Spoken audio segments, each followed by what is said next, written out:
Imagine standing at the edge of a frozen world where ice sheets stretch to the horizon and the wind carries the scent of snow that never melts. Picture vast herds of woolly mammoths trudging across endless plains, their breath-forming clouds in air so cold it burns your lungs. Now imagine something even more remarkable. In this brutal landscape, at least 6 different species of humans once walked the earth together. Neanderthals with their powerful builds roamed Europe's icy valleys. Homo erectus, the oldest of our cousins, still clung to life in distant corners of Asia. The mysterious Denisovans traversed the highlands, while small-statured Homo floresiensis inhabited remote islands.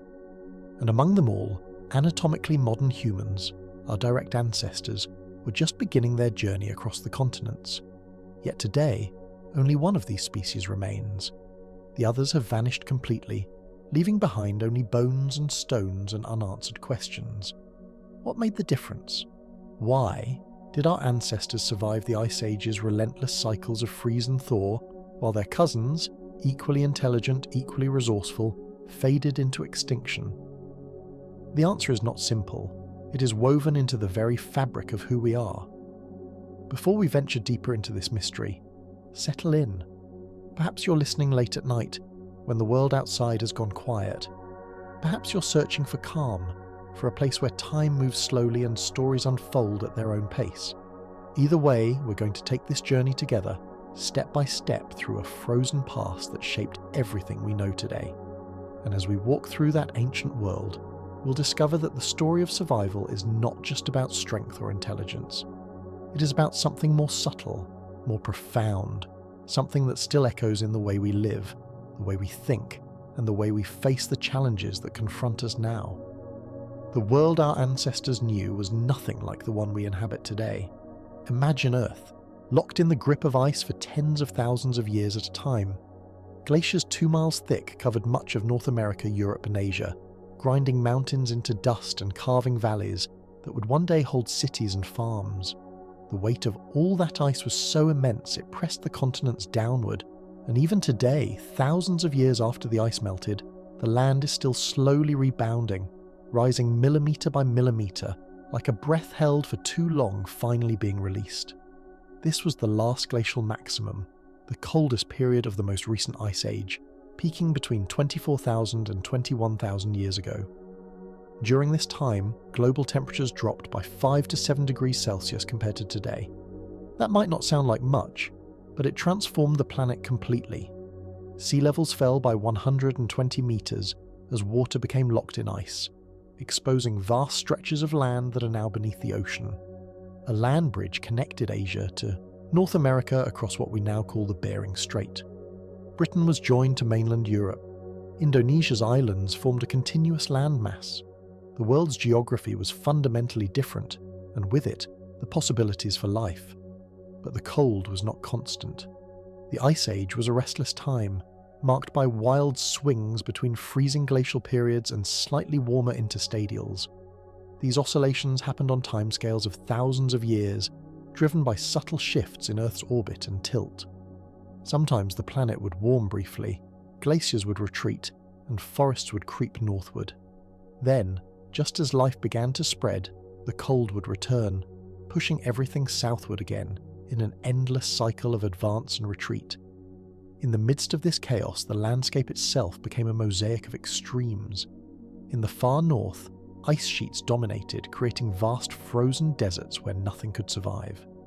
South of the ice, a unique ecosystem emerged, one that has no true equivalent in our modern world. Scientists call it the Mammoth Steppe, an enormous belt of cold, dry grassland that stretched from Spain to Alaska, covering millions of square kilometers. This was not the lush prairie of warmer times, but a sparse, wind-swept tundra where hardy grasses and low shrubs somehow survived despite the cold and aridity. The air itself was different in those times. With so much water locked away in ice, the atmosphere was drier, the humidity lower, making the cold feel even more penetrating. Winds swept across the open plains with nothing to slow them, carrying fine glacial dust that settled in thick layers across the landscape. This loess, as geologists call it, would later become some of the most fertile soil on Earth. But during the Ice Age, it was simply another layer of harshness, coating everything in a pale grey powder that turned to mud in brief summer thaws and froze into iron-hard ground when winter returned. The sky would have looked different too. With less moisture in the air and minimal pollution, the stars blazed with a clarity we can barely imagine today. The Milky Way stretched across the heavens like a river of light, bright enough to cast shadows on clear nights. The moon illuminated vast expanses of white snow that reflected its glow, creating an eerie twilight even in the depths of night. Aurora Borealis danced more frequently this far south than they do now, sheets of green and purple light rippling across the northern horizon. And yet, for all its harshness, the mammoth steppe was astonishingly rich in animal life. Picture herds of woolly mammoths moving slowly across the plains, their curved tusks gleaming in the pale sunlight. These giants stood over 3 meters tall at the shoulder, covered in thick reddish-brown fur that hung in shaggy curtains from their bodies. Their tusks, spiraling and magnificent, could reach 4 meters in length, tools they used to scrape snow away from vegetation or to fight rivals during mating season. A mammoth's trunk was dexterous enough to pluck individual blades of grass, yet strong enough to uproot small trees. Woolly rhinoceroses grazed alongside them, creatures as bizarre as they were formidable. Unlike modern rhinos, they were covered in long, thick fur that protected them from winds that could freeze flesh in minutes. 2 horns adorned their snouts, the front one flattened and blade-like, perfect for sweeping snow aside to reach the vegetation beneath. They were solitary, territorial animals, and crossing paths with one could be deadly. Giant deer with antlers spanning 3 meters stood at the edges of rivers, their massive headgear both magnificent and cumbersome. These Irish elk, as they would later be called, were not actually elk at all, but the largest deer that ever lived, standing over 2 meters at the shoulder. During rutting season, males would clash in spectacular battles, the sound of antlers crashing together echoing across the frozen landscape. Horses, bison, musk oxen, reindeer, all of them adapted to survive in conditions that would kill most animals within days. The horses were stocky and thick-coated, quite different from their elegant modern descendants. Bison roamed in vast herds, their humped shoulders and massive heads making them formidable even to the largest predators. Musk oxen, with their long guard hairs hanging nearly to the ground, could withstand temperatures far below zero by huddling in defensive circles, young ones protected at the centre. Reindeer and caribou migrated in cycles spanning hundreds of kilometres, following the brief growing season as it shifted north in summer and retreating south in winter. Their hooves were adapted for travel on snow spreading wide to distribute weight, and they could digest lichens that other animals found inedible. These herds could number in the tens of thousands, a living river of fur and antlers flowing across the landscape in response to ancient rhythms. These were the megafauna, the great Ice Age beasts, and they numbered in the millions. The sheer biomass was staggering. Modern African savannas with their elephants, wildebeest and zebras, pale in comparison to the density of life that once roamed the mammoth steppe. It was an ecosystem unlike anything we can fully comprehend today, sustained by grasses and herbs that grew in the brief summer months, converting sunlight into flesh that fed predator and prey alike. For the predators that hunted them, life was both abundant and brutally difficult. Cave lions, larger than any lion alive today, stalked the herds with patience born of hunger. Dire wolves hunted in packs, their powerful jaws capable of crushing bone. And among these predators, another species had begun to emerge as a force unlike any other: humans. But not all humans faced the Ice Age in the same way. Different species had carved out different niches, developed different strategies, adapted to different landscapes. And in that diversity lay both their strength and their vulnerability. Because when the world began to shift, when the climate oscillated more violently, when resources became scarce and competition grew fierce, some of those strategies would prove more resilient than others. Some species would find ways to adapt, to innovate, to survive, and others, despite their intelligence and their history, would slowly fade away. To understand why our ancestors survived, we must first understand who they were competing against. The Ice Age was not a battle between humans and nature alone. It was a contest between different kinds of humans, each with their own strengths, each with their own ways of understanding the world. The Neanderthals were perhaps our closest relatives. They had lived in Europe and Western Asia for over 300,000 years, far longer than modern humans had existed anywhere. They were powerful people with thick bones, broad chests and muscles that would make any modern athlete envious. Their bodies were perfectly adapted to the cold. They had large nasal cavities that warmed and humidified the frigid air before it reached their lungs. Their compact, stocky builds conserved heat better than the tall, slender frames of early modern humans from Africa. Neanderthals were not the brutish cavemen of old stereotypes.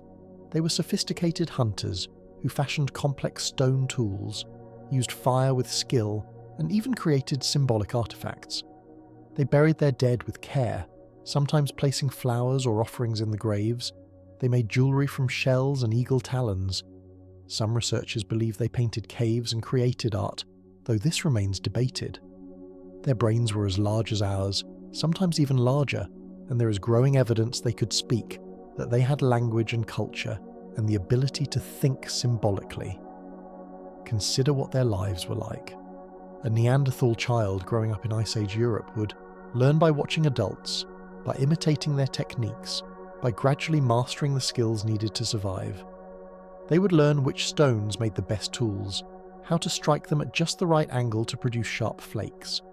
They would learn to track animals through snow, reading signs invisible to untrained eyes, a scuff mark here, a broken twig there, droplets of blood on white ground. They would learn the behaviour of prey, when bison were most vulnerable, where mammoths tended to gather, how to predict the movements of herds. They would learn to build fires in wind and snow, to keep embers alive for days, to find dry wood in wet conditions.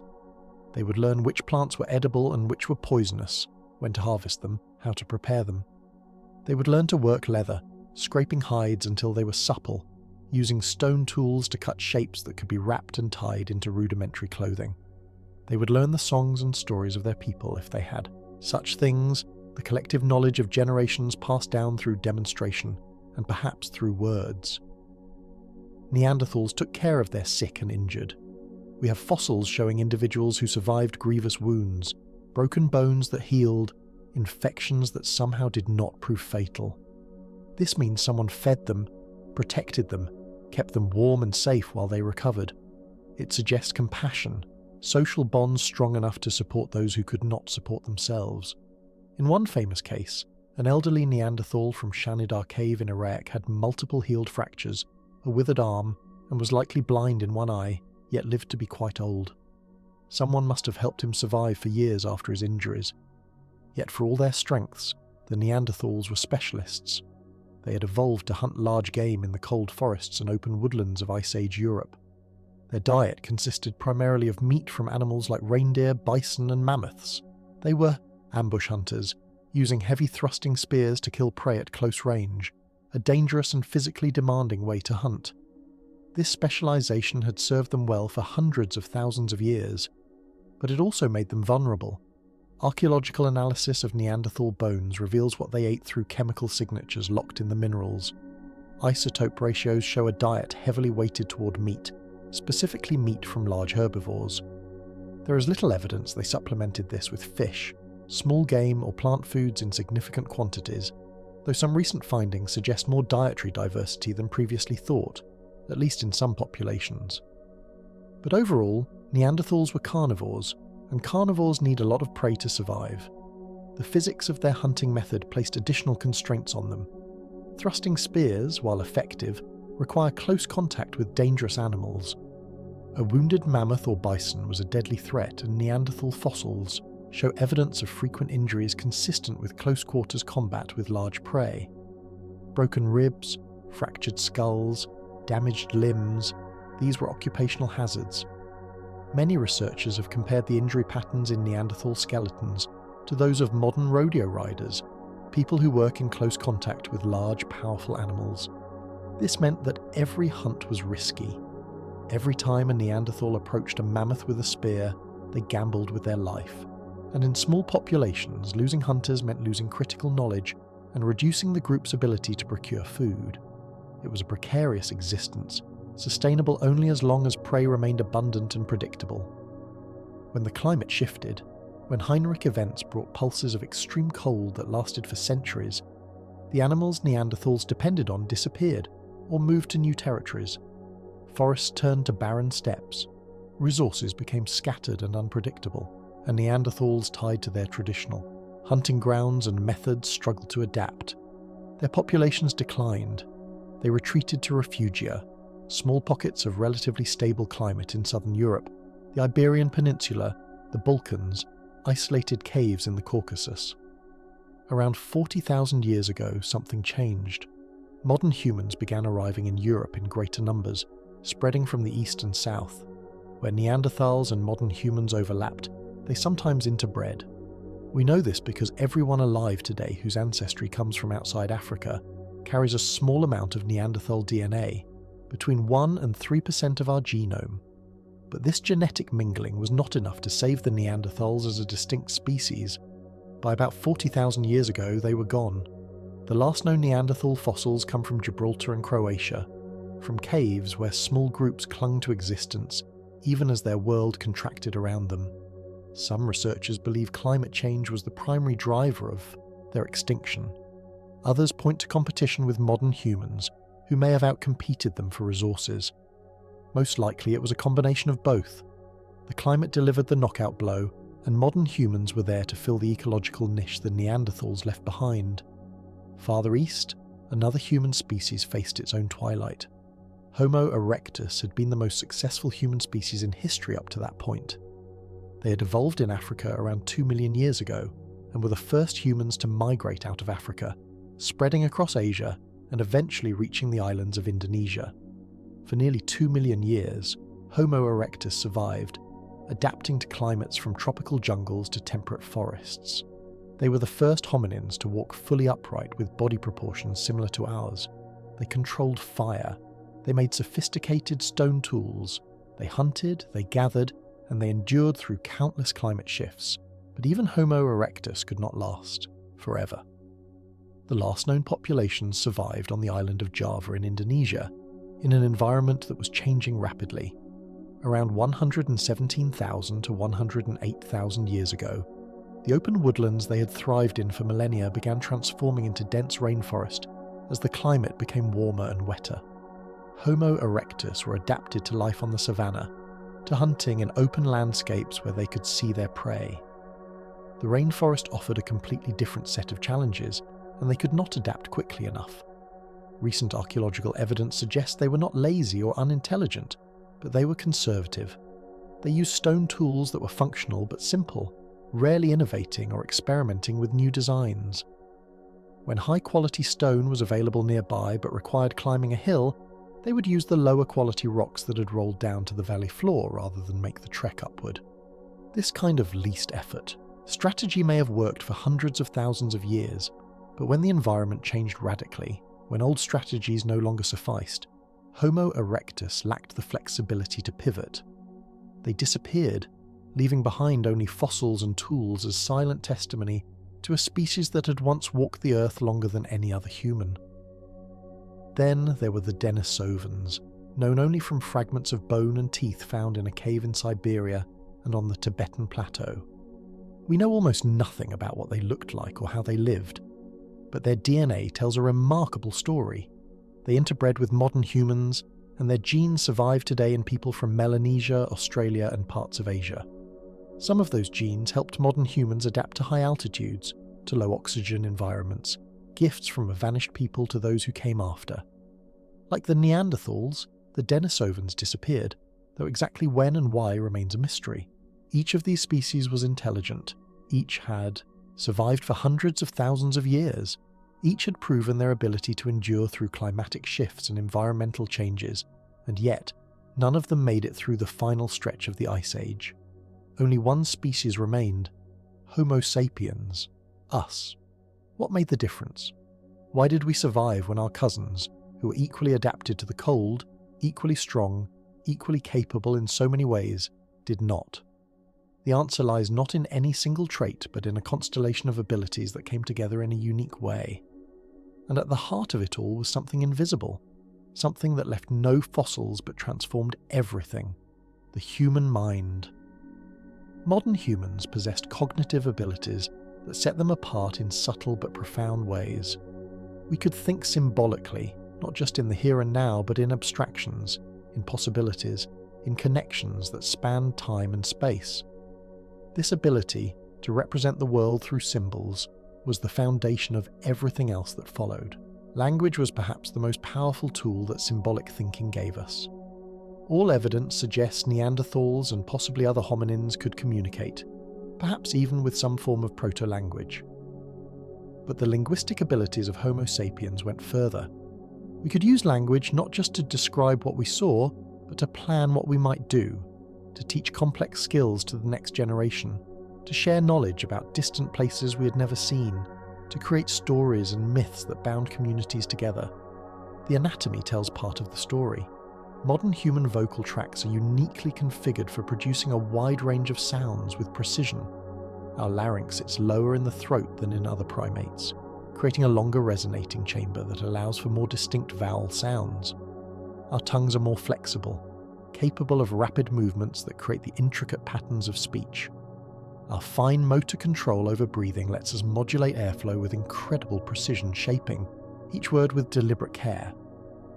But anatomy alone does not make language. What matters is what the brain does with those sounds. Modern humans possess neural structures dedicated to language processing, regions like Broca's area and Wernicke's area that work in concert to produce and comprehend speech. We have what linguists call a universal grammar, an innate capacity to learn the structure of language, no matter which language we're exposed to. A child raised among any human group will learn that group's language naturally, effortlessly, because the brain is wired for it. This wiring enables something extraordinary. We can take abstract concepts, things that have no physical form, and encode them in sound. We can talk about yesterday and tomorrow, about distant mountains we have never climbed, about animals we have never seen. We can describe hypothetical scenarios, plan for contingencies, debate the merits of different strategies. We can lie, joke, tell stories, create metaphors that link disparate concepts in novel ways. Think about what language makes possible. A Neanderthal hunter could return to camp and through gesture and simple words communicate that there were bison to the north. But a modern human hunter could return and describe not just the location but the behavior of the herd, the terrain, the best approach, the risks, the strategy for the hunt tomorrow. They could teach younger hunters techniques they had learned from elders, techniques refined over generations. They could discuss contingencies, backup plans, alternative prey if the bison moved. Language transformed individual knowledge into collective wisdom, and it went beyond practical matters. Language allowed humans to create culture in ways other species could not. Stories became repositories of knowledge, encoding important information in memorable narratives. A story about the time the great hunter was killed by a wounded mammoth taught caution without requiring someone else to die, learning the lesson. A story about finding water during a drought preserved vital knowledge for future generations. Stories about ancestors, about heroes and spirits, created shared identity and meaning that bound groups together across time and space. Mythology and ritual likely emerge from this capacity. When you can talk about things that are not immediately present, you can create explanations for mysteries, assign meaning to the inexplicable. Why does the sun rise and set? Why do some winters kill while others are mild? Where do we come from, and where do we go when we die? Language let humans grapple with these questions, creating cosmologies and belief systems that provided comfort, structure, and social cohesion. This kind of abstract thinking, expressed through language and symbol, created feedback loops that accelerated cognitive development. The more complex our language became, the more complex concepts we could think about. The more we used symbols to represent ideas, the better we became at manipulating those symbols mentally. It was a ratcheting effect, each innovation building on the previous one, creating capabilities that snowballed over generations. This cognitive flexibility extended to problem solving in general. Modern humans had advanced working memory, the ability to hold multiple pieces of information in mind simultaneously, while being distracted by other inputs. It is like mental multitasking. When faced with a challenge, we could consider various solutions at once, weigh their pros and cons, imagine outcomes we had never experienced, and choose the best path forward. This cognitive architecture made us extraordinarily adaptable. Archaeological evidence from Ice Age sites shows the results of this mental flexibility. Modern humans created a dazzling array of tools, far more diverse and specialized than those of Neanderthals or Homo erectus. We did not just have hand axes and scrapers, we had bone needles for sewing fitted clothing. We had harpoons and atlatls, spear throwers that increased the range and force of projectiles. We had composite tools made from multiple materials, stone blades set into wooden or bone handles with carefully prepared adhesives. Each innovation solved a specific problem and was then refined, shared, and improved upon. But perhaps the most visible sign of symbolic thinking came in the form of art. Around 40,000 years ago, as modern humans spread across Europe, they began leaving their mark on cave walls. The paintings at Lascaux, Chauvet, and Altamira are not crude sketches. They are masterpieces, depicting animals with astonishing accuracy and beauty. Wildlife biologists looking at these paintings can identify not just the species, but the time of year based on details like the thickness of the animal's coats, the condition of their antlers, the fat deposits visible beneath their skin. These were not random doodles. They were records, knowledge encoded in pigment and rock. They may have been teaching tools, ways to pass down information about animal behavior and hunting techniques. They may have been ritual objects, part of ceremonies that strengthened social bonds. They may have been both and more. What matters is that they show a mind capable of abstraction, of seeing the world not just as it is, but as it could be represented, transformed, understood on multiple levels at once.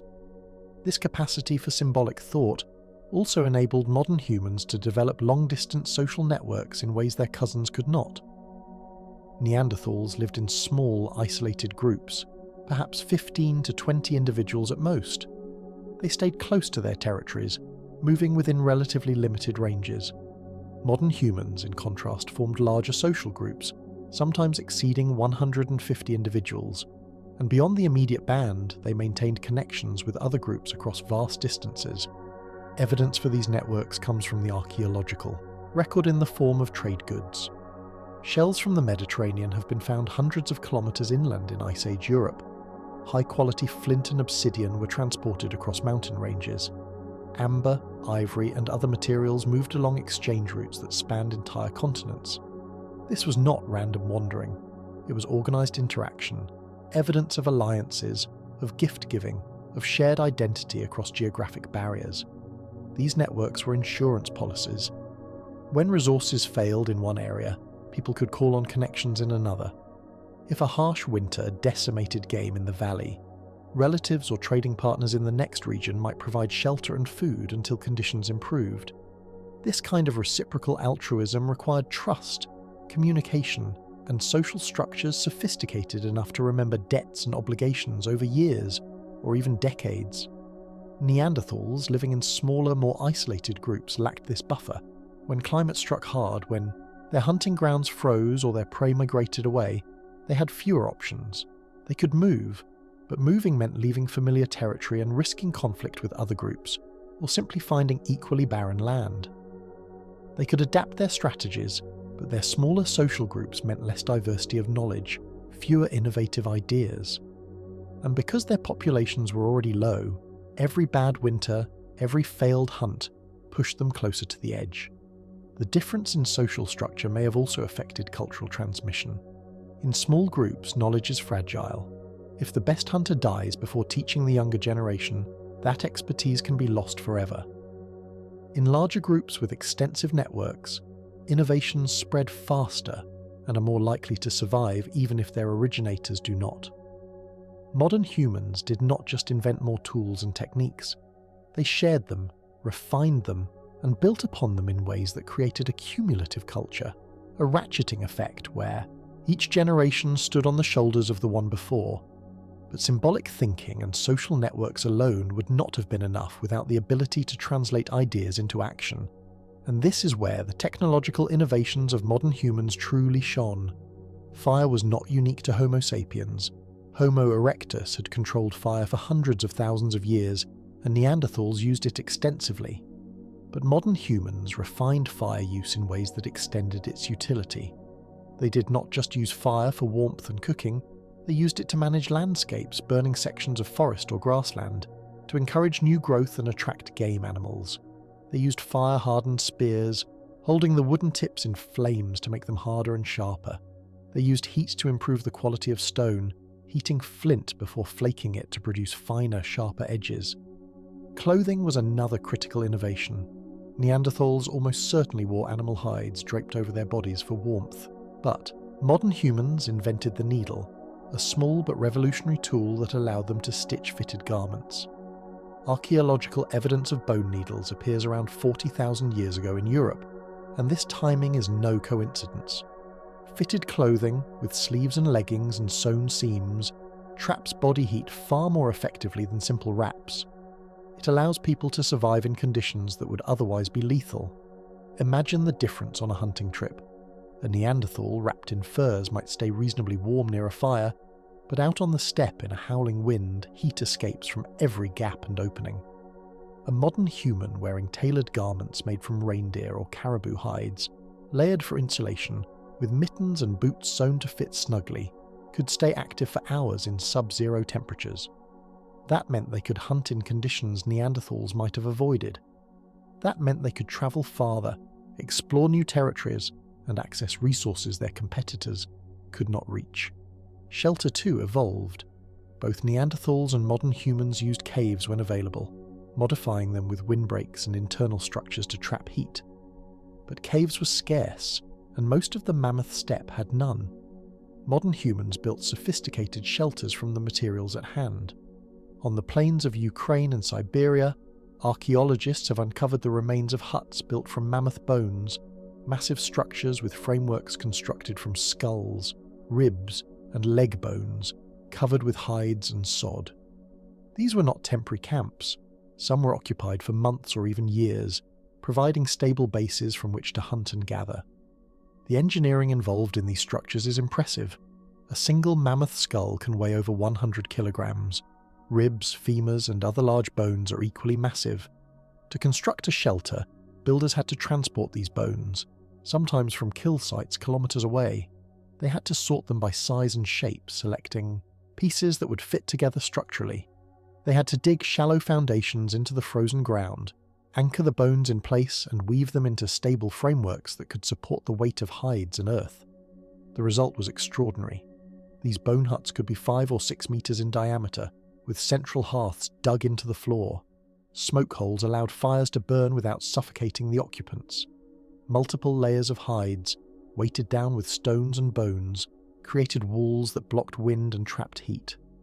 Some structures show evidence of being repaired and maintained over many seasons, suggesting semi-permanent occupation by groups who returned year after year.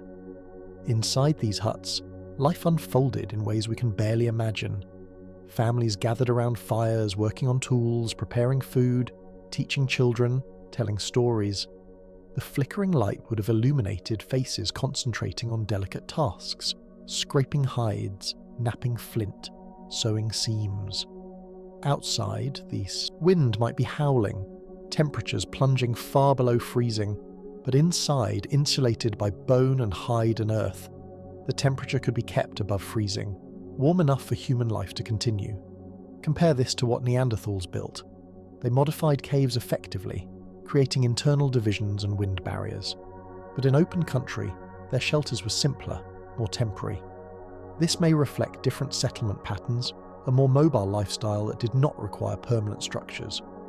But it may also reflect a difference in engineering ambition, in the ability to conceptualize and execute complex construction projects that required planning, coordination, and sustained effort over days or weeks. The effort required to build such a structure was immense. A single mammoth skeleton weighs tons, and these huts required the bones of multiple animals. But the payoff was equally immense. A well-built bone hut banked with earth and insulated with hides could maintain an interior temperature far above the outside air even in the dead of winter. It allowed people to survive the worst weather, to wait out storms, to conserve energy when hunting was impossible, and there is evidence of even more sophisticated techniques. Some Ice Age sites show remains of semi-subterranean dwellings, partially dug into the ground to take advantage of the Earth's natural insulation. Others show evidence of multiple room structures, divided spaces for sleeping, cooking, and working. These were not crude hovels, but thoughtfully designed habitations that reflected deep understanding of thermal dynamics, structural engineering, and material properties. Diet was another area where modern humans showed remarkable flexibility. Neanderthals were primarily meat-eaters, focused on large game. This strategy worked well in rich environments, but it had limits. When herds moved or declined, Neanderthals faced starvation. Modern humans, in contrast, ate everything. They hunted large game when it was available, but they also fished, gathered shellfish, collected birds' eggs, trapped small animals, and harvested edible plants, tubers, nuts, and seeds. This dietary diversity was a form of risk management. If the mammoths migrated early, or the reindeer herds were smaller than expected, modern humans could switch to other food sources. They could net fish in rivers, dig for roots, or set snares for rabbits and birds. No single resource failure could wipe them out, and this adaptability extended to new environments as well. When modern humans migrated into unfamiliar territories, they could experiment with local foods, learning through trial and error what was edible and what was not, building knowledge that allowed them to thrive in ecosystems their ancestors had never seen. Weapons technology evolved as well. Neanderthals hunted with thrusting spears, heavy weapons that required getting close to dangerous prey. Modern humans invented the atlatl, a spear thrower that used leverage to hurl projectiles at much greater distances and with more force. Later they developed bows and arrows, weapons that could kill from 50 meters or more. These innovations reduced the risk of hunting. A mammoth or bison killed from a distance was far safer to take down than one confronted face to face. And there was one more advantage, subtle but critical. Modern humans could innovate rapidly. When faced with a new problem, they did not just try harder with old solutions. They experimented. They borrowed ideas from other groups. They combined techniques in novel ways. This creative flexibility, this willingness to try something new, was itself an adaptation, a meta-strategy that made every other strategy more effective. All of these tools and techniques were not just individual inventions. They were part of a larger pattern, a way of approaching the world that valued innovation and knowledge sharing.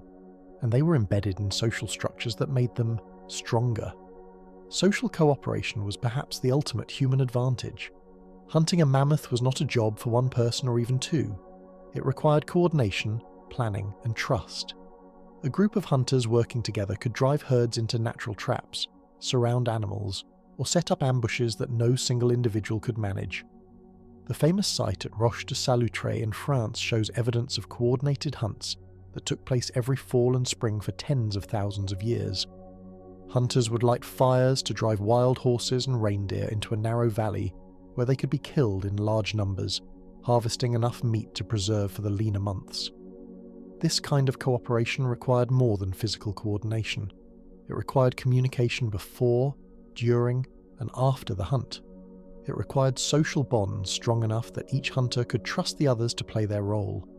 It required leadership and decision-making structures that allowed groups to act as a unified whole. And it required ways to distribute the results fairly, to ensure that everyone who contributed received a share, fostering the kind of reciprocity that made future cooperation possible. Beyond hunting, cooperation shaped every aspect of life. Caring for children was a communal effort. Elders who could no longer hunt contributed by teaching skills, sharing knowledge, and helping with childcare. This intergenerational transfer of information was critical.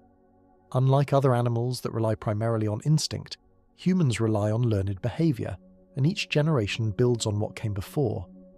An elder who remembered the last time the winters were this harsh, who knew where to find water when the rivers froze, who understood which plants were safe to eat in spring and which would cause illness, was worth their weight in any resource. And modern humans extended this care even to those who could not contribute. Fossil evidence shows individuals with severe injuries or disabilities who survived for years after being wounded, clear proof they were cared for by others. A broken leg that healed poorly, a skull injury that left someone partially paralyzed. These were not death sentences in human societies. They were challenges the group faced together, evidence of empathy and social responsibility that went beyond mere survival. Mobility was another crucial factor. Modern humans were restless, always moving, always exploring. They did not just stay in one place and hope resources would last. They followed the herds across the steppe, tracked seasonal changes in plant availability, and migrated over vast distances to find better conditions. This mobility was strategic, not random. They moved to where food was abundant, avoided areas depleted by overhunting, and responded to climate shifts by shifting their own territories. When glaciers advanced and made northern regions uninhabitable, modern humans retreated to refugia, areas where climate remained relatively stable. The Iberian Peninsula, southern France, and parts of Italy and the Balkans became havens where small populations survived the worst cold spells. But when the ice retreated during warmer interstadials, they did not stay put.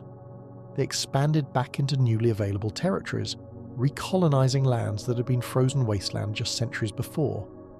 This pattern of contraction and expansion happened repeatedly throughout the Ice Age, and modern humans were uniquely suited to it. Their large social networks meant they could maintain contact with groups in different regions, sharing information about where conditions were better. Their technological flexibility meant they could adapt to new environments quickly, and their cognitive abilities meant they could plan migrations, anticipate challenges, and make strategic decisions about when to move and where to go. Neanderthals, in contrast, were more sedentary. They had smaller ranges and seemed less inclined to venture into completely new territories. When their homelands became uninhabitable, they had fewer options. They could retreat to refugia as well, but their smaller populations and limited networks made them more vulnerable.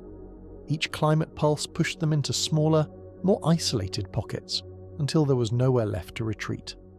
Homo erectus faced similar challenges in Southeast Asia. As their open woodland habitat transformed into rainforest, they could have migrated to other regions. But the evidence suggests they stayed, perhaps because they lacked the cognitive flexibility or social organization to coordinate such a move, perhaps because they simply did not recognize the need until it was too late. By the time their environment had changed beyond recognition, it was too late to adapt. So why did others fail where modern humans succeeded? The answer is written in the patterns we have traced. It was not that Neanderthals or Homo erectus were stupid or weak. They were neither. But they were specialists in a world that punished specialization. Neanderthals were perfectly adapted to hunt large game in cold, forested environments.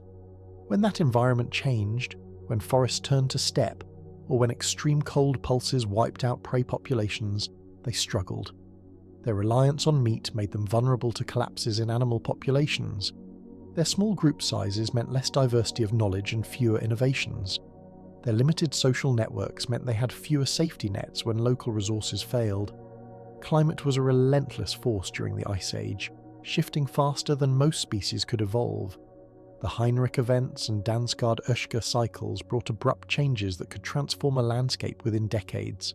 Temperatures could drop or rise by 10 degrees Celsius in just a few years. Rainfall patterns shifted, ecosystems collapsed and reformed. For species with narrow ecological niches, this was catastrophic. Homo erectus, with nearly 2 million years of success behind them, could not adapt when their last refuge turned from savanna to jungle. They had survived countless climate changes before, but this one was different. Perhaps they were already too few in number, their population too small to sustain genetic diversity. Perhaps the change was simply too rapid, too complete, or perhaps, after 2 million years, they had simply reached the end of their evolutionary road. Population size itself was a critical factor. Neanderthals never numbered more than a few tens of thousands at any given time, scattered across Europe and Western Asia. Small populations are vulnerable in multiple ways. They have less genetic diversity, making them more susceptible to disease and inbreeding. They generate fewer innovations simply because there are fewer individuals to come up with new ideas. And when disasters strike, when a cold snap or a failed hunt reduces numbers even further, small populations can spiral into what ecologists call an extinction vortex, a downward spiral from which there is no recovery. Modern humans, in contrast, had larger populations and greater geographic spread.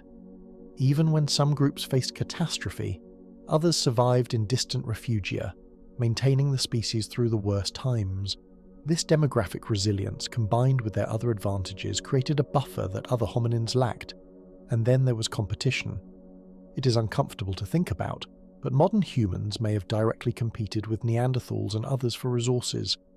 Where they overlapped, modern humans' greater numbers, more diverse diet, and superior technology may have given them an edge. They could outhunt, outgather, and outlast their cousins. This was not necessarily violent, though conflict may have occurred. It could have been as simple as modern humans being more efficient at extracting resources, leaving less for Neanderthals, slowly squeezing them into smaller territories until there was nowhere left to go. There is also evidence of interbreeding. Neanderthals and modern humans mated, producing hybrid offspring. In some cases, these hybrids may have been absorbed into modern human populations, effectively diluting the Neanderthal gene pool until the distinct species ceased to exist. This was not extinction by violence, but extinction by assimilation, a gentler but equally final end. The ultimate lesson is this: survival in the Ice Age was not about being the strongest or even the smartest in isolation.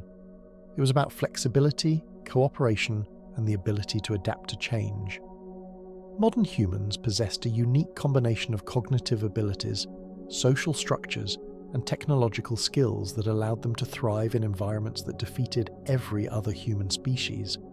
They could think abstractly, plan for the future, communicate complex ideas, build extensive social networks, innovate rapidly, and adapt their strategies to new challenges. These were not single traits, but a web of interconnected abilities, each reinforcing the others. Language enabled better cooperation. Cooperation enabled more ambitious hunts and larger social groups. Larger groups generated more innovations. Innovations improved survival rates. Better survival allowed populations to grow and spread, and that spread exposed humans to new environments that demanded even more innovation, creating a feedback loop that drove continuous adaptation. And so, as the millennia passed, one by one, the other human species faded. The last Neanderthals huddled in caves in Gibraltar around 40,000 years ago, their numbers dwindling until the final generation passed without descendants. Homo erectus disappeared from Java over 100,000 years ago, their fossils the last remnants of the longest-lived human species. The Denisovans left only fragments of bone and traces of DNA. Homo floresiensis vanished from their island home. But to truly understand the depth of this transformation, we must look more closely at specific moments in time, at the details that reveal how survival actually worked on the ground, day by day, season by season. Because the Ice Age was not an abstraction, it was lived experience, an endless series of challenges that required constant vigilance, creativity, and effort. Consider a typical year in the life of a human band living on the Mammoth Steppe 30,000 years ago. Winter would have been the harshest season, when temperatures plunged far below zero and the wind howled without ceasing. This was a time of hunkering down, of staying close to shelters, of relying on food stores built up during more abundant seasons. The meat from a mammoth killed in autumn, butchered and stored in pits dug into the permafrost, could sustain a group through months when hunting was nearly impossible. But even in winter, life could not stop completely. Firewood had to be gathered, a constant task in a landscape where trees were scarce and every branch had to be carefully collected and conserved. Water had to be obtained, either by melting snow and ice or by breaking through frozen surfaces to reach liquid water below. Tools needed repair, clothing required mending, children had to be fed and kept warm and taught the skills they would need to survive. This is where the social structure of human groups became critical. In a Neanderthal band of 15 or 20 individuals, if the primary hunters were injured or ill, the entire group faced catastrophe. But in a human band of 50 or 100 people, there was redundancy, backup, resilience. If the best hunters were sick, others could take their place. If a toolmaker died, their apprentice could continue the work. If elders remembered where to find certain resources during hard times, that knowledge could save lives. The division of labour in human societies was more complex than in other hominin groups. Men typically hunted large game, a task that required strength, endurance, and the willingness to take risks. But women were not passive. They gathered plant foods, trapped small animals, processed hides, made clothing, and in many ways contributed as much or more to the group's survival.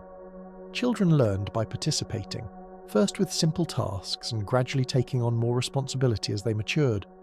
Elders, even those too old to hunt, served as repositories of knowledge, teachers, and caretakers. This complexity meant that human groups could extract resources from the environment more efficiently than their competitors.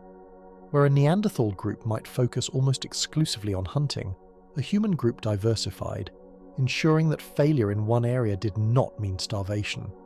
If the hunt failed, there were still fish in the streams, tubers in the ground, birds' eggs in nests, small mammals in burrows. The environment that looked barren and hostile to a specialist could be surprisingly generous to a generalist who knew where to look and what to do. As winter gave way to spring, the world transformed. Ice began to melt, creating streams and rivers that flowed with meltwater. Plant life emerged from the frozen ground.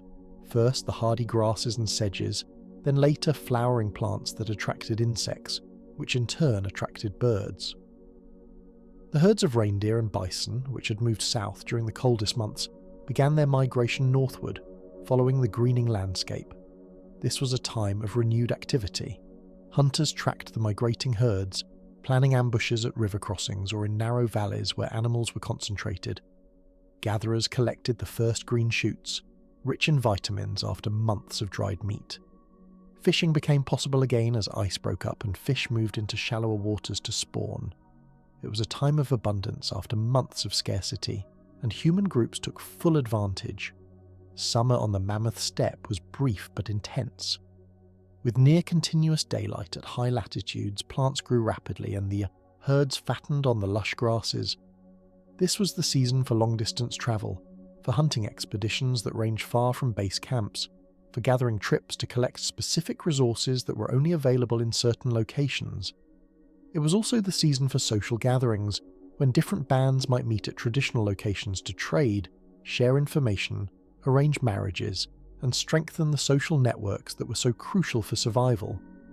These gatherings were not mere social events, they were vital economic and cultural exchanges.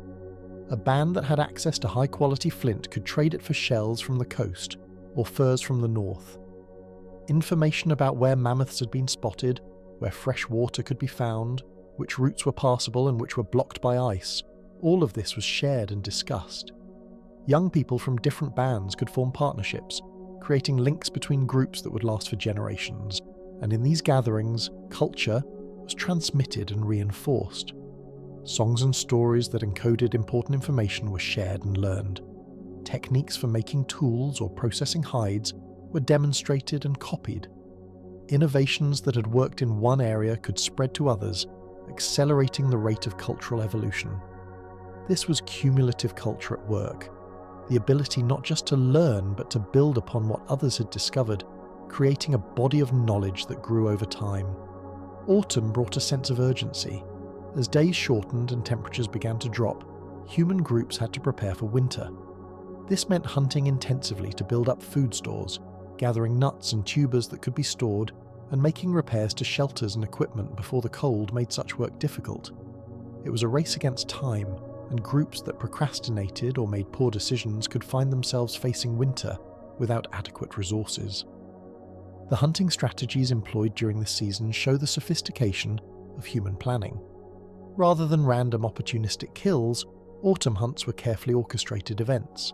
At sites like Roche de Salutre, hunters would position themselves in advance, then use fire to drive herds toward natural traps. The coordination required was impressive. Scouts had to track the herds and predict their movements. Fire setters had to light blazes at precisely the right moment, and in the right locations to guide the animals without scattering them. Hunters had to be positioned to intercept the animals and make quick, efficient kills. The result was abundance on a scale that individual hunts could never achieve. Dozens or even hundreds of animals killed in a single event, providing meat, hides, bones, and sinew, enough to sustain the group through the coming winter. But this abundance came with its own challenge: processing. Hundreds of kilograms of meat had to be butchered quickly before it spoiled. Hides had to be scraped and treated. Useful bones had to be separated from waste. Sinew had to be extracted and prepared for use as cord. This was a group effort requiring everyone's participation and highlighting again the importance of cooperation and division of labour. The processing techniques themselves were sophisticated. Meat was cut into strips and dried in the sun and wind, creating jerky that could last for months. Some was smoked over fires, adding flavour and further preserving it. Fat was rendered and stored in bags made from animal bladders or stomachs. Bones were cracked to extract marrow, a high-energy food source. Nothing was wasted because in a world where resources were precious, waste was a luxury no one could afford. As we trace these seasonal rhythms, we see how human adaptability played out in practical terms. Unlike Neanderthals, who seemed to maintain relatively consistent strategies year-round, modern humans adjusted their behaviour seasonally, even daily, responding to changing conditions with flexibility and foresight. This behavioural plasticity was as important as any physical adaptation, but there were also longer cycles to consider. The Ice Age was not just cold winters and brief summers repeated endlessly. There were multi-year patterns, even multi-decade patterns, that required even longer-term thinking. Climate during the Pleistocene oscillated on multiple timescales. There were the glacial-interglacial cycles spanning tens of thousands of years, but within those, there were shorter variations. The Dansgaard-Oeschger events brought abrupt warming periods that lasted centuries or millennia, followed by rapid returns to cold conditions.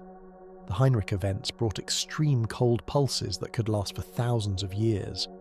Human groups living through these changes had to adapt not just to seasonal variations, but to generational shifts. A person born during a warm interstadial might live their entire life in relatively mild conditions, only to have their grandchildren face a world plunging into deep cold. The knowledge to survive both conditions had to be preserved, passed down through the generations even when it was not immediately needed. This is where oral tradition became crucial. Stories about the great cold times, about how ancestors survived when the winters lasted years, about where to find resources when familiar sources failed. These narratives were survival manuals encoded in memorable form. An elder who had lived through a Heinrich event could teach the younger generation what to expect and how to prepare, ensuring that when the next extreme cold arrived, the group would not have to learn everything from scratch. Archaeological evidence supports this picture of a long-term cultural continuity.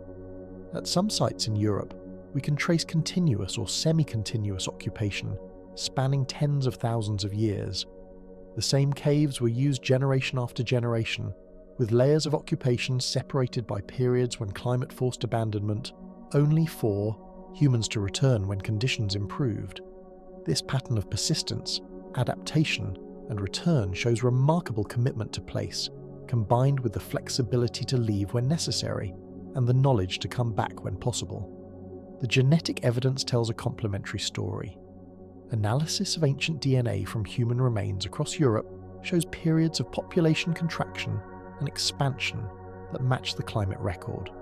During the worst cold spells, populations shrank and retreated to refugia. But they did not go extinct. They held on in pockets where conditions remained survivable, and when the climate improved, they expanded outward again, recolonizing territories their ancestors had been forced to abandon. This pattern stands in stark contrast to what happened to Neanderthals. Their populations also contracted during cold periods, but they did not recover as effectively. Each contraction left them smaller, more isolated, more vulnerable to the next shock. Eventually, there were simply not enough of them left to recover, and they slipped into extinction. Part of the difference may lie in reproductive strategies. Modern humans appear to have had slightly shorter intervals between births compared to Neanderthals, meaning they could increase their population more quickly when conditions allowed. This demographic advantage, combined with lower mortality rates due to better technology and social support, gave modern humans a growth rate advantage that compounded over time. There is also evidence that modern humans reached reproductive maturity slightly earlier than Neanderthals, further accelerating population growth. While Neanderthals invested more time in each offspring, modern humans adopted a slightly faster reproductive strategy that proved advantageous in a world where population numbers mattered for survival. But numbers alone do not explain everything. Quality mattered as much as quantity. And here we return to the theme of innovation. Modern humans were not just more numerous, they were more inventive, more willing to experiment, more capable of learning from each other and building upon past discoveries. Consider the evolution of tool technology during the Upper Paleolithic, the period from roughly 40,000 to 10,000 years ago, when modern humans dominated Europe. Early in this period, stone tools were relatively simple, not dramatically different from what Neanderthals made. But over the following millennia, there was an explosion of innovation. Blade technology became more sophisticated, producing longer, sharper cutting edges from less raw material. Composite tools appeared, with carefully shaped stone blades set into carved handles and secured with complex adhesives made from birch bark resin. Bone and antler working became an art form. Needles with tiny eyes allowed the creation of fitted clothing. Harpoons with barbed points made fishing more efficient. Spear throwers or atlatls multiplied the force and range of thrown projectiles. Each innovation solved a specific problem and was then refined, modified, and improved upon by subsequent generations. And the pace of innovation accelerated over time. While it might have taken thousands of years for a new tool type to appear early in the Upper Paleolithic, by the end of the period, new designs were emerging every few centuries. This acceleration is the signature of cumulative culture, of each generation building on the last in a compounding process that resembles technological evolution in modern times. Art too evolved and diversified. The earliest cave paintings are impressive but relatively simple, depicting individual animals with basic techniques. Later works show more sophisticated composition, use of perspective, shading, and detail that borders on photorealistic. Venus figurines, small sculptures of female forms carved from ivory or stone, appear across Europe in different styles that suggest both local traditions and long-distance communication of ideas. Musical instruments also appear in the archaeological record. Flutes made from bird bones and mammoth ivory, with carefully drilled holes that produce specific notes, show that Ice Age humans created music. Why? Music serves no obvious survival function, yet humans invested time and effort into creating it. Perhaps music served social functions, creating shared emotional experiences that bonded groups together. Perhaps it was used in rituals or ceremonies. Perhaps it was simply an expression of the human need to create beauty, to find meaning and joy even in a harsh world. The appearance of art and music points to something profound about human consciousness. These were people who did not just survive, they sought meaning, beauty, transcendence. They looked at the world and saw not just resources to exploit, but wonders to celebrate, and mysteries to contemplate. This spiritual or aesthetic dimension of human experience may itself have been an adaptation, creating psychological resilience and social cohesion that enhanced survival. Religion or proto-religion likely emerged during this period, though we can only speculate about its forms. Burials become more elaborate in the Upper Paleolithic, with bodies positioned carefully and accompanied by grave goods, ochre, shells, tools, suggesting beliefs about an afterlife or spiritual realm. Cave paintings located in deep, difficult-to-reach chambers may have had ceremonial purposes, spaces set apart from daily life where rituals were performed. Shamanism may have existed, individuals who served as intermediaries between the human and spirit worlds, who entered altered states of consciousness through trance, rhythmic drumming, or psychoactive substances and returned with visions or messages. Such practices are found in hunter-gatherer cultures around the world and may represent ancient traditions stretching back to the Ice Age. These spiritual practices would have served practical functions, even if participants believed them to be supernatural. Rituals create group cohesion, marking important transitions like birth, coming of age, marriage, and death. They provide structure and meaning, helping people cope with uncertainty and loss. In a world where death was common and life precarious, the ability to find meaning and maintain hope was itself a survival trait. The interbreeding between modern humans and Neanderthals adds another layer to this story. We know it happened, not once but multiple times, in different locations across tens of thousands of years. Modern humans and Neanderthals met, interacted, and in some cases formed relationships intimate enough to produce offspring.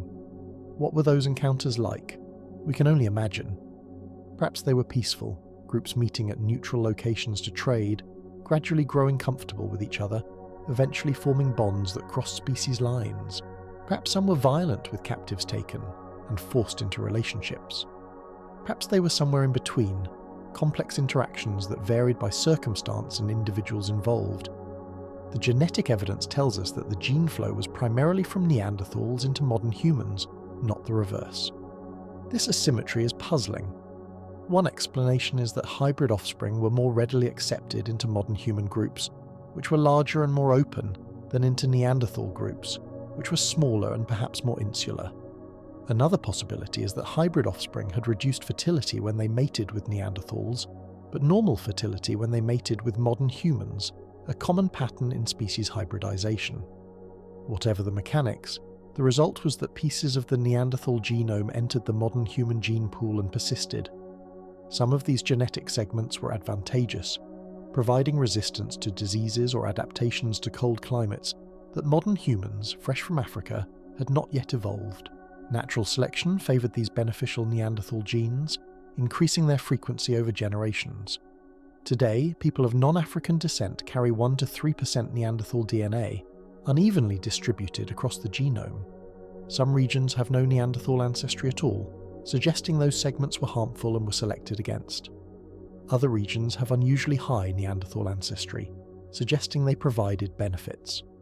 Genes involved in skin and hair characteristics, immune function, and metabolism show Neanderthal contributions, adaptations that helped modern humans thrive in northern climates.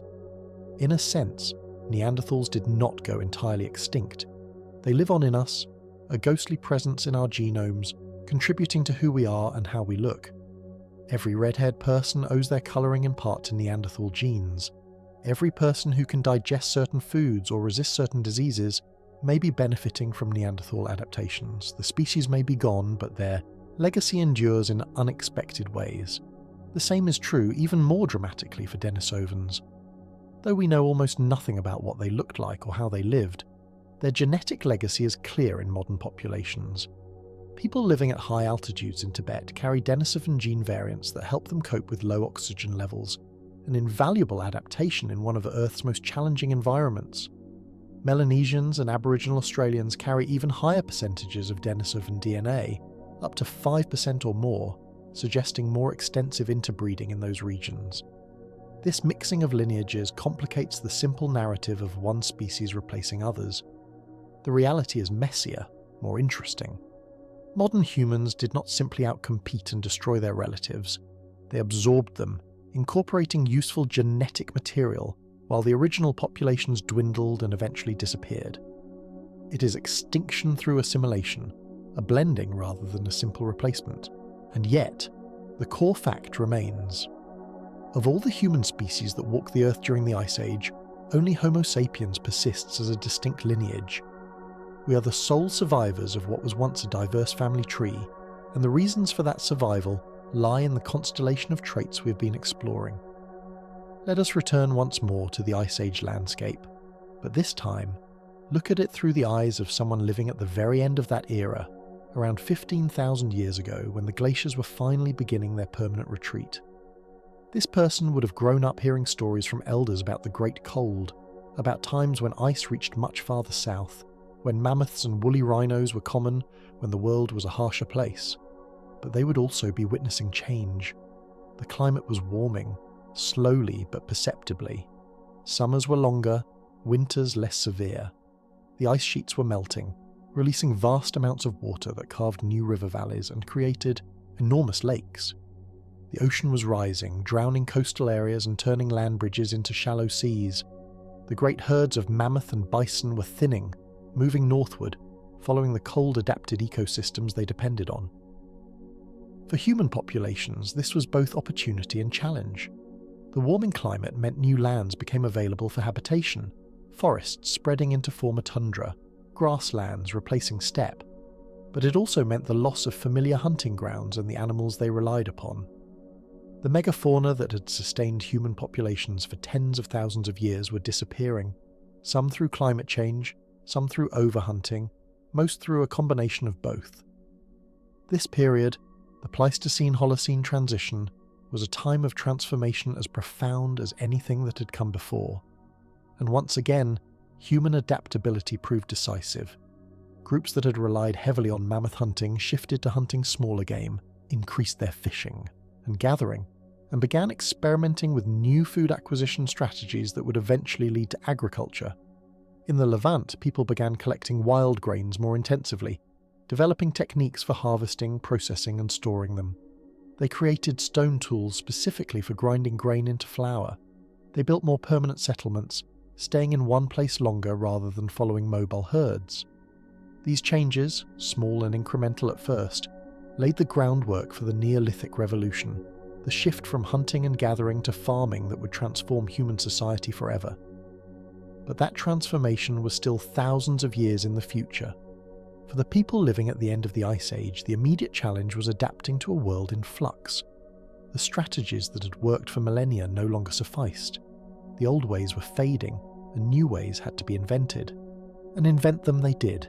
Human populations did not just survive the end of the Ice Age, they exploded. As conditions improved and resources became more abundant, human numbers grew rapidly. By 10,000 years ago, humans had spread to every continent except Antarctica, occupying every environment from tropical rainforests to Arctic tundra, from coastal wetlands to high mountain valleys. This global expansion was itself a testament to human adaptability. Each new environment required new solutions, new technologies, new strategies. Coastal peoples developed sophisticated boats and fishing techniques. Desert dwellers learned to find water in the most arid landscapes and manage their movements to take advantage of rare rains. Tropical forest inhabitants mastered the complex ecology of the jungle, knowing which plants were edible and which poisonous, how to hunt elusive prey in dense vegetation, how to build shelters that withstood monsoon rains. And everywhere humans went, they brought their capacity for innovation, their social complexity, their ability to learn and teach and accumulate knowledge across generations. These traits, forged in the crucible of the Ice Age, proved equally valuable in every environment humans encountered. The transition from Ice Age to the warmer Holocene epoch was not instantaneous or uniform. Different regions experienced the warming at different rates. In some places, the changes happened over mere centuries. In others, the transformation stretched across millennia. But everywhere, humans had to adapt to new conditions, new resources, new challenges. In northern Europe, as the ice sheets retreated, they left behind a transformed landscape. Meltwater carved deep channels that became rivers and fjords. Huge lakes formed where glaciers had scoured depressions in the bedrock. The vegetation changed from open tundra to birch and pine forests, then to mixed deciduous woodlands. The animals changed too. The great herds of mammoth, woolly rhino, and giant deer declined and eventually disappeared, replaced by red, deer, elk, wild boar, and aurochs, the wild ancestors of cattle. Human populations adapted their hunting strategies accordingly. Instead of focusing on massive, dangerous prey that required coordinated group hunts, they diversified.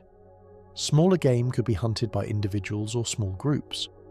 Fishing became more important as rivers filled with migrating salmon and seas warmed enough to support larger fish populations.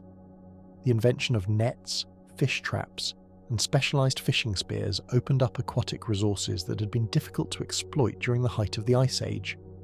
The development of the bow and arrow, which appears in the archaeological record around 15,000 years ago, revolutionized hunting. Unlike the atlatl, which required open spaces to use effectively, the bow could be employed in forests where thick vegetation limited throwing distance. Arrows could be shot rapidly, one after another, and were effective against smaller, faster prey. This technology allowed humans to remain effective hunters even as the landscape transformed around them. But perhaps the most significant development during this transition period was the beginning of food storage and preservation on a larger scale. During the Ice Age, the cold climate itself acted as a refrigerator. Meat could be stored in permafrost pits and would remain frozen for months. As temperatures rose and permafrost thawed, this method became less reliable. Humans had to develop new preservation techniques. Smoking and drying became more sophisticated. Fish were split open, salted with mineral salts gathered from deposits, or evaporated from seawater and hung to dry in the sun and smoke. Meat was similarly treated. Berries and other plant foods were dried and stored. These preserved foods could sustain groups through winters or periods when fresh food was scarce, providing a buffer against starvation. The creation of pottery, which appears in different regions at different times but becomes widespread after the Ice Age, provided new storage possibilities. Ceramic vessels could hold water, store dried foods, and even be used for cooking, expanding the range of foods that could be made palatable and digestible. The technology of firing clay to create durable containers was itself an impressive innovation, requiring experimentation to determine the right clay composition, forming techniques, and firing temperatures. In the Near East, the warming climate and increased rainfall created conditions ideal for wild grasses.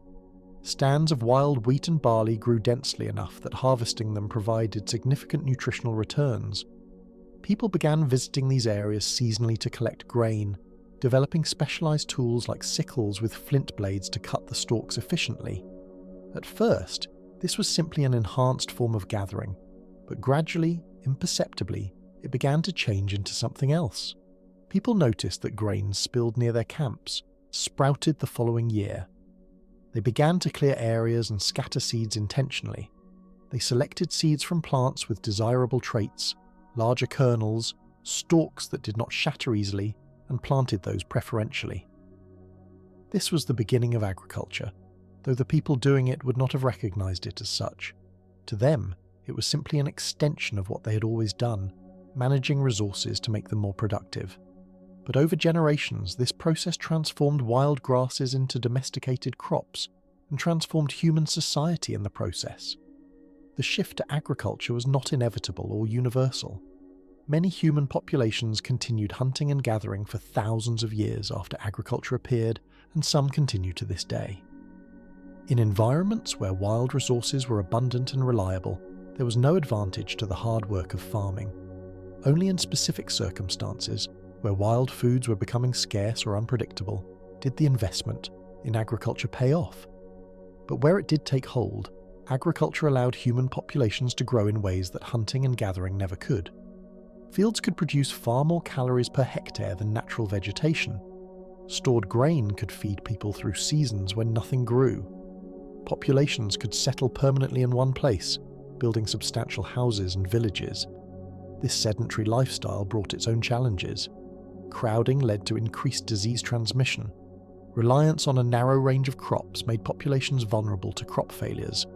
The hard physical labour of farming took a toll on bodies in ways that hunting and gathering did not. Skeletons from early agricultural populations show more arthritis, dental problems, and nutritional deficiencies than their hunter-gatherer ancestors. Yet agriculture spread, slowly at first, then accelerating, transforming human life across the globe.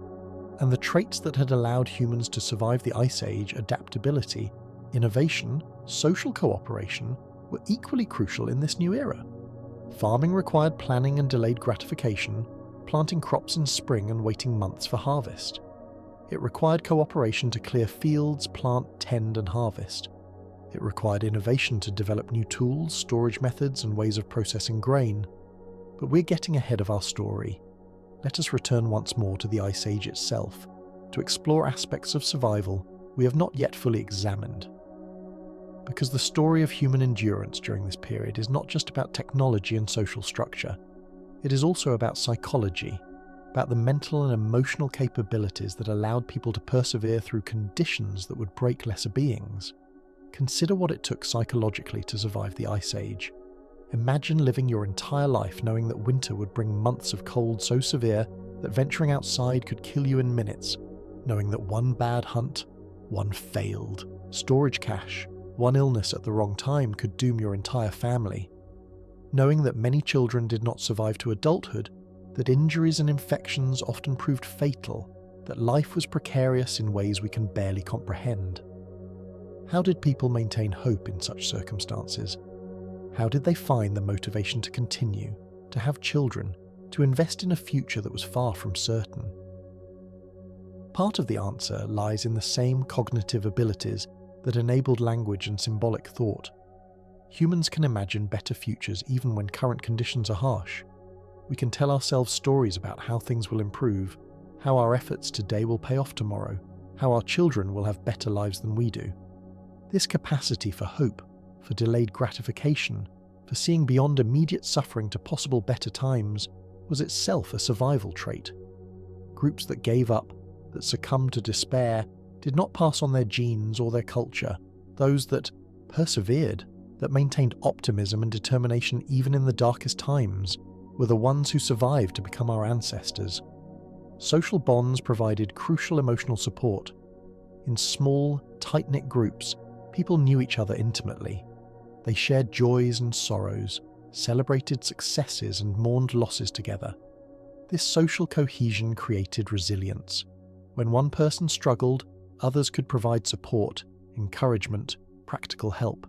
The knowledge that you were not alone, that your group would stand by you through hardship, made impossible situations more bearable.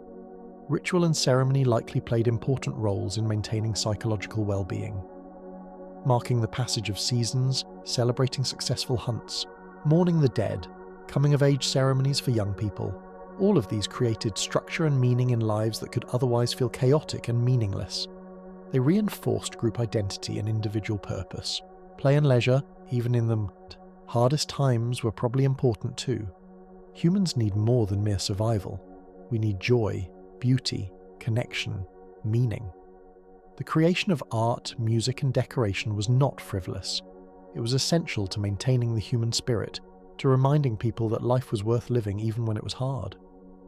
Children playing games learned skills they would need as adults: hunting, tracking, tool-making, but they also learned social skills: cooperation, competition, negotiation. Adults telling stories around fires entertained each other, but they also transmitted knowledge, reinforced values, created shared identity. These activities, seemingly separate from survival, were actually integral to it. The relationship between humans and their environment during the Ice Age was not purely exploitative. Archaeological evidence suggests that Ice Age people had deep knowledge of and respect for the natural world. They understood animal behavior intimately, could predict migrations, knew where different species would be at different times of year. They knew plants not just as food sources but as medicines, poisons, materials for tools and dyes. This knowledge was hard-won, accumulated over generations through careful observation, experimentation, and the willingness to learn from mistakes. A child growing up in an Ice Age band would spend years learning to read tracks, to identify plants, to understand weather patterns, to predict animal behavior. This education was continuous and comprehensive, preparing them for a life where such knowledge meant the difference between life and death. Elders, as we have mentioned, were crucial repositories of this knowledge. But they were more than living libraries. They were interpreters, people who could put current conditions in context based on past experience. When unusual weather occurred, elders might remember similar patterns from decades earlier and what came after. When resources seemed scarce, they might recall places where food could still be found. This deep temporal knowledge, spanning human lifespans rather than just seasons, gave groups crucial advantages in planning and decision-making. The treatment of the dead also reveals something important about Ice Age human psychology. Burials were not casual affairs. Bodies were often placed in specific positions, accompanied by tools, ornaments, sometimes food. Graves were sometimes marked or covered with stones. This suggests belief in an afterlife, or at least a desire to honour the deceased, to maintain some connection beyond death. Such beliefs, if they existed, would have had practical benefits beyond their spiritual meaning.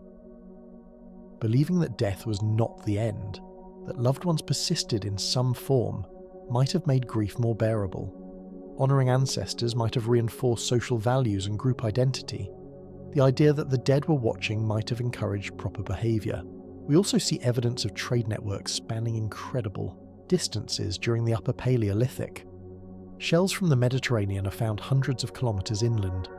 Amber from the Baltic appears in southern European sites. Obsidian from specific volcanic sources was transported across mountain ranges. This long-distance exchange was not just about acquiring rare materials. It was about maintaining connections between distant groups, creating alliances that could be called upon in times of need. Imagine the journey required to transport shells from the Mediterranean to Central Europe. It would take weeks or months, crossing mountains and rivers, passing through territories controlled by other groups. The people making such journeys were not just traders, they were ambassadors, storytellers, sources of news and information about distant places. The shells they carried were valuable not just as decorative objects, but as proof of connections to faraway peoples, as symbols of a wider world beyond any single group's territory. These networks created resilience at a larger scale. When conditions deteriorated in one region, groups could move to areas where they had established connections. Information about resources, dangers, and opportunities could flow across vast distances. Innovations could spread rapidly. This interconnectedness, facilitated by language and social bonds, gave modern humans advantages that more isolated populations lacked. The genetic evidence supports this picture of interconnection. Analysis of ancient DNA shows that Ice Age European populations were not static. There was movement, mixing, gene flow between groups across large distances. This genetic mixing prevented the kind of isolation and inbreeding that can doom small populations. It also meant that advantageous mutations, wherever they occurred, could spread through the broader population. As we piece together all these elements, a picture emerges of Ice Age humans as remarkably sophisticated people. They were not primitive brutes, struggling at the edge of survival. They were intelligent, creative, socially complex individuals who had developed elaborate strategies for thriving in one of the most challenging environments Earth has ever produced. They managed risk through diversification, never depending too heavily on any single resource. They buffered uncertainty through social networks and food storage. They accelerated learning through language and teaching. They maintained psychological well-being through ritual, art, and social bonds. They innovated constantly, improving tools, techniques, and strategies. And crucially, they did all of this collectively. The genius of Ice Age humans was not individual but social. No single person had to know everything. Different individuals specialized in different knowledge domains, then shared that knowledge for the common good. The group's collective knowledge far exceeded what any individual could possess, creating a form of distributed cognition that was extraordinarily powerful. This is perhaps the most important lesson from Ice Age survival. Humans succeeded not by being the strongest or fastest, or having the sharpest teeth. We succeeded by working together, by pooling knowledge, by supporting each other through hardship. Our superpower is cooperation, our advantage is culture, our strength is community. The other human species, for all their capabilities, did not develop these traits to the same degree. Neanderthals had culture and cooperation, but their smaller groups and more limited networks meant they could not benefit from the same scale of collective intelligence. Homo erectus had survived for nearly 2 million years through individual and small group competence, but when faced with rapid environmental change, that was not enough. Modern humans thrived because we made ourselves greater than the sum of our parts. We created systems of mutual support and knowledge exchange that gave us capabilities far beyond what our biology alone would allow. And we did this so thoroughly that it became second nature, built into our very sense of what it means to be human. As the last glaciers retreated and the Ice Age ended, these capabilities did not disappear. They were applied to new challenges, new environments, new problems. The same traits that allowed survival on the frozen steppe allowed the development of agriculture, the building of cities, the creation of civilizations. The story did not end when the ice melted. It merely entered a new chapter. But the formative experiences of the Ice Age left marks that persist. Our capacity for symbolic thought, our complex language, our ability to cooperate with strangers, our drive to innovate. All of these were shaped by the demands of survival during the Pleistocene. We are who we are because of what our ancestors endured, and perhaps that is why this story matters so much. It is not just history, it is origin story, explanation of why humans are the way we are. When we wonder why we create art, why we tell stories, why we form communities, why we cannot stop inventing new things, the answer lies in part in those frozen plains where our ancestors fought for survival and found ways not just to endure, but to thrive. They gave us more than genes. They gave us culture, language, creativity, the entire package of traits that makes us human. And they proved that these traits work, that they are powerful enough to carry us through the worst that nature can throw at us. That proof, that demonstration that human cooperation and creativity can overcome seemingly impossible challenges, is perhaps the greatest gift they left us. Because knowing that humans have survived ice ages, knowing that we have faced extinction and prevailed, gives us reason to believe we can face whatever comes next. The challenges of our time are different, but no less daunting. Climate change, though warming rather than cooling, threatens to disrupt ecosystems and societies on a global scale. Resource depletion, population pressure, environmental degradation, all present existential risks. But we face them armed with the same capacities that saw our ancestors through the Ice Age. We can innovate, we can cooperate, we can adapt, we can plan for the future and work toward goals that span generations. We can learn from mistakes and change course when necessary. These are not new abilities, they are ancient ones, tested and proven over hundreds of thousands of years. The Ice Age survivors did not have the luxury of giving up, neither do we. But they also did not face their challenges alone, and neither must we. Their strength was in community, in shared effort, in collective problem solving. Ours can be too. As you rest now, as the story winds toward its close, take comfort in this knowledge. You are part of something larger and older and more resilient than any individual life. You are part of a lineage that has survived ice ages and extinction, events, that has adapted to every environment Earth offers, that has overcome challenges that seemed insurmountable. That lineage continues in you. The same capacities that allowed your ancestors to survive are yours. The same potential for creativity, cooperation, and adaptation lives in every human. We are not separate from our Ice Age forebears. We are their continuation, carrying forward the work they began, building on foundations they laid.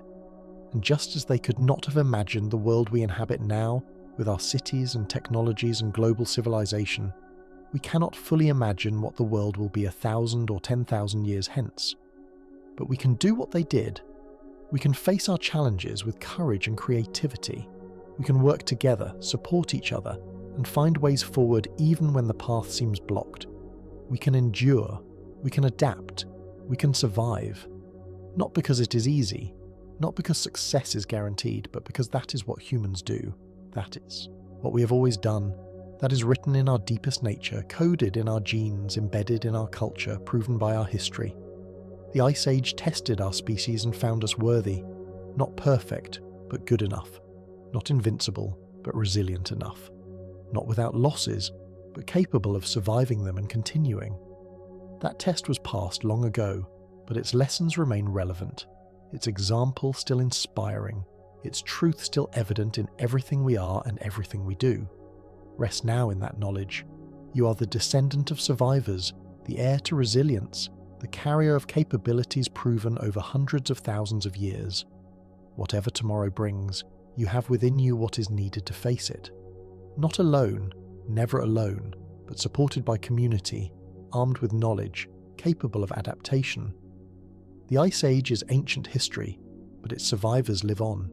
In you, in all of us, forever. Looking back across this immense span of time, from the depths of the Ice Age to its end and beyond, we can see the pattern clearly. Modern human survival was not predetermined, it was not inevitable. It resulted from a specific combination of traits that happened to be advantageous in the specific conditions of the Pleistocene world. Other human species were not inferior in any absolute sense. Neanderthals were as intelligent as we are, with brains as large and bodies better adapted to cold. Homo erectus had survived for nearly 2 million years, far longer than our species has existed. The Denisovans thrived in challenging highland environments. Each species had strengths, capabilities, adaptations that had served them well. But when the Ice Age threw its worst at them, when climate oscillated wildly, when environments transformed faster than biological evolution could respond, only modern humans had the full package of traits needed to weather the storm. Symbolic thinking gave us language and culture. Language enabled cooperation and knowledge transmission, cooperation, allowed larger social groups and more sophisticated division of labour. Technological innovation provided tools and techniques for exploiting diverse resources. Social networks created safety nets and facilitated the spread of useful innovations. Behavioural flexibility allowed rapid adaptation to changing conditions. Each trait reinforced the others in a positive feedback loop that made the whole greater than the sum of its parts. And this integrated system of adaptations proved unbeatable, not because it was perfect, but because it was flexible enough to handle whatever the world presented. The Ice Age tested every human species that existed. It was the ultimate trial, spanning hundreds of thousands of years, encompassing climate swings that would seem unbelievable if we did not have the evidence locked in ice cores and ocean sediments. And in the end, only one species passed the test. Not because they were chosen, not because they were favoured by fate, but because they possessed and developed the right combination of traits at the right time. This is our inheritance, the legacy of those Ice Age survivors. We carry their genes, their innovations, their restlessness and creativity. When we build something new, when we solve a problem through cooperation, when we teach our children and pass knowledge to the next generation, when we adapt to changing circumstances, we are drawing on capacities that were honed over hundreds of thousands of years in the coldest, harshest conditions Earth has experienced in millions of years. And as we face our own challenges today, as we grapple with climate change and resource scarcity and the need to cooperate on global scales, we might remember that humans have faced existential challenges before. We have survived ice ages and extinction events. We have adapted to changes that killed off species far older and more established than our own. We have rebuilt after catastrophes, innovated in the face of disaster and found ways forward when none seemed to exist. The Ice Age survivors were not superhuman. They were ordinary people facing extraordinary circumstances, doing the best they could with what they had, drawing on deep reserves of creativity, cooperation and determination. They were grandmothers teaching granddaughters how to sew, fathers showing sons how to track game, friends sharing food when times were hard, communities coming together to face challenges too great for any individual. They were human in all the ways we are human, with all our strengths and weaknesses, our capacity for both kindness and cruelty, our ability to imagine better futures and work toward them. And they prevailed. Not easily, not without losses, not without countless failures and tragedies along the way, but they prevailed, and so can we. Because we are them, separated by time but connected by an unbroken chain of lives and choices, of knowledge passed down and wisdom earned through hard experience. The story of ice. Age survival is not just history, it is instruction, example, evidence of what humans can do when we must. As the cold deepens around you now, as you settle into rest, let that knowledge be a comfort. You are the descendant of survivors, carriers of resilience, inheritors of adaptability. The challenges you face are real, but so are the capabilities you possess. The future is uncertain, but so was every moment of the Ice Age, and yet humans persisted. The glaciers have melted, the mammoths are gone, and the world has transformed 1,000 times over. But the fundamental human qualities that made survival possible remain. We still think, create, cooperate, and adapt. We still tell stories, teach children, and build toward tomorrow. We still face the unknown with courage and imagination. The Ice Age is over, but its lessons endure. Flexibility over rigidity, cooperation over isolation, innovation over tradition for tradition's sake, diversity over specialization. These principles saved our species once. They can guide us still, if we remember where we came from and what we have survived already. Sleep now, knowing you carry within you the strength of ancestors who walked through the coldest darkness and emerged into the light. Their story is your story. Their triumph is your inheritance, and their capacity to endure, to adapt, to prevail against all odds, lives on in you and in every human who draws breath under these same stars they once knew. The Ice Age tested humanity and found us worthy. Not perfect, not invincible, but adaptable enough, creative enough, cooperative enough to survive when others could not. That is who we are. That is what we have always been. And that is what we will always be, children of the ice, carriers of fire, walkers in the cold who refuse to stop, refuse to surrender, refuse to let the darkness win.